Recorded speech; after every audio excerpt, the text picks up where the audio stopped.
दोस्तों, आज की कहानी है बहू मेरा बेटा तेरी खातिरदारी नहीं करेगा। दोस्तों, कहानी शुरू करने से पहले अगर आपने चैनल को सब्सक्राइब नहीं किया हो तो कर लीजिए ताकि आपके पास पहुंच सके हर नया वीडियो।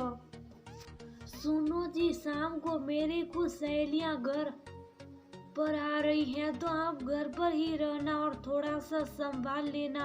देखो, कुछ बहाना नहीं चलेगा और मुझे ना सुनना पसंद नहीं है। पूजा ने लैपटॉप पर काम करते हुए अपने पति सौरभ से कहा, ठीक है मैम साहब, जैसा आप कहेगी वैसा हो जाएगा। सौरभ भी मुस्कुराते हुए बोला।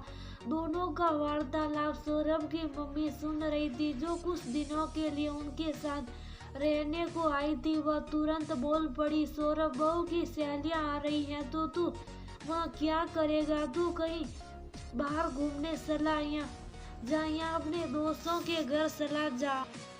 बाहर क्यों चला जाऊं? पूजा की सहेलियां आ रही, मतलब उसे काफी तैयारी करनी होगी और आप भगत भी करनी होगी, क्रॉकरी निकालनी होगी, घर भी व्यवस्थित करना होगा और भी बहुत से काम होते और साथ ही नाश्ते पानी का भी देखना होगा। मेरा तो घर में रुकना बहुत जरूरी है। पूजा अकेले नहीं कर पाएगी। सौरभ, मुझे ना सुनना पसंद नहीं है। मैंने कहा वो तुझे करना, बहू की सहेलियों की खातिरदारी करेगा, उन्हें सही नाश्ते देगा। क्या इसी दिन के लिए मैंने तुम्हें जन्म दिया है? उन औरतों के बीच अपने खानदान की नाक कटवा देगा।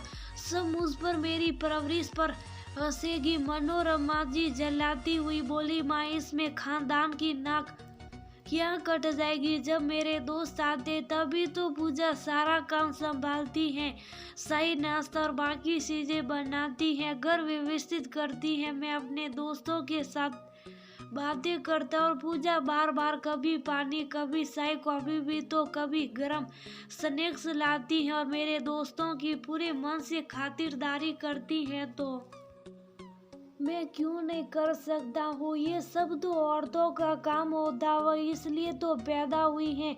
घर पर आए मेहमानों की खातिरदारी करना उसका फर्ज है। इसमें पूजा क्या अनोखा करती है?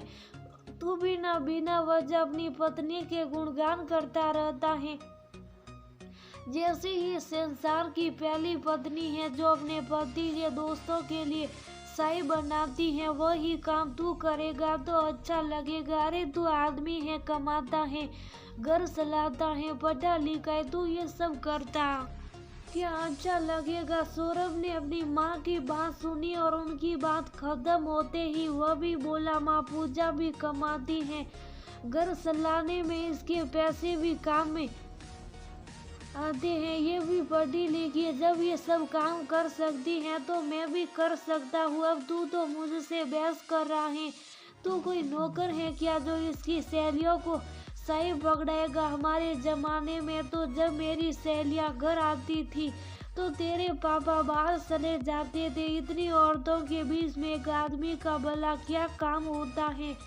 अच्छा, और जब पापा के दोस्त आते थे तो आप घर पर क्यों रहती थी? आखिर इतने आदमियों के बीच एक औरत का भला क्या काम? सौरभ बोला, तेरी पत्नी ने तेरा दिमाग खराब कर दिया। तू मेरी कुछ सुनता ही नहीं सारा है। मैं सीधा सीधा तुझे समझा रही हूँ कि जब पूजा की सहेली आएगी तो तुझे घर के बाहर ही रहना है। आदमी लोगों का स्थान ऊंचा होता, उन्हें इस तरह के काम शोभा नहीं देता है।